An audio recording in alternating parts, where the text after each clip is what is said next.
자, 이 나무 소금 전지를 해보려고 합니다. 전지 요령을 방법은 익히면 이제 금방 익히는 거죠. 그런데 전지를 하면서 익숙한 경험이 많은 사람과 경험이 적은 사람이 작은 차이가 나중에 보면 모양이 조금씩 달라 보여요.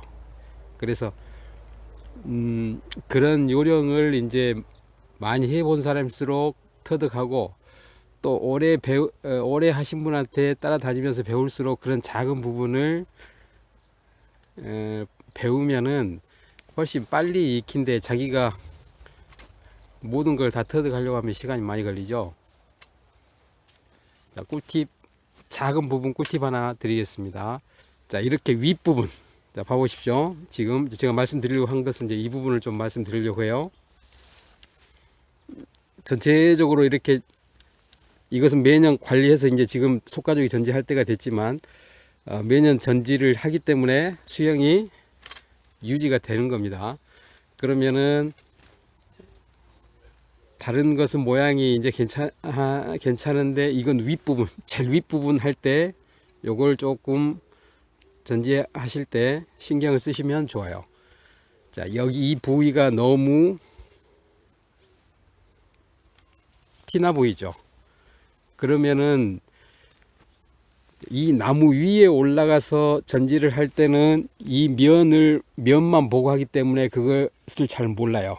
그렇지만 내려와서 위에 있는 가지를 볼 때는 이게 다 위쪽으로만 이렇게 향해 있으면은 이 공간 부위가 너무 비어 있어서 좀 보기 싫은 경우가 있거든요. 그러면 아래서 봤을 때 자연스러운 곡선으로 이렇게 돼야 보기가 훨씬 좋습니다. 그럼 이것도 이 앞쪽이 살짝 이렇게 처지면 모양이 훨씬 달라 보이는 거죠. 이 공간이 있으면서도 이게 너무 마치 뼈처럼 드러나 보이는 이 가지가 조금만 내려만 주면은 훨씬 더 안정감 있게 되어 보이는 거죠. 그래서 전지를 할 때, 자, 이렇게 높이 있는 입체적인 봉우리는 그 높은 상태에서 사다리 타고 아니면 나무에 올라가서 이 옆면을 보기가 쉽지가 않아요.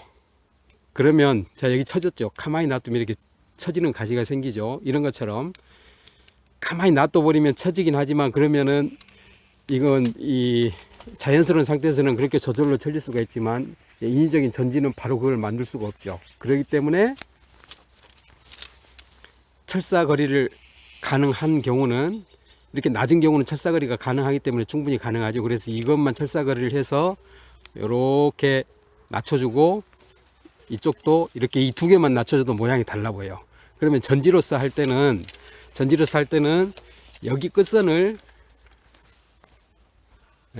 이 끝선에 있는 가지를 여기를 쳐버리지 말고, 이건 남겨두고, 요것은 남겨두고, 이 안쪽이 끝을 높이를 맞춰가면서 솎아줘야 되고, 여기를 쳐버리면은 이 끝선에 있는 가지를, 이걸 쳐버리게 되면은 더 여기가 비어 보이게 됩니다. 이쪽 면이.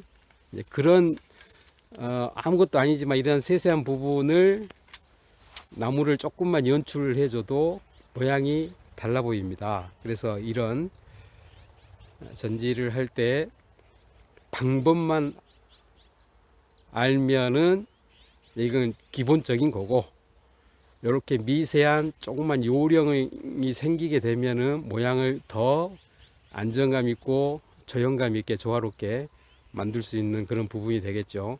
그래서 오늘은 전지하는 요령 중에 그 높은 가지를 할 때 자연스러운 곡선이 나올 수 있게, 여기를 가위를 너무 지나치게 쳐버리면은 이 부위만 보이기 때문에 위에서 볼 때는 모르지만 아래서 볼 때는 모양이 조금 덜 삽니다.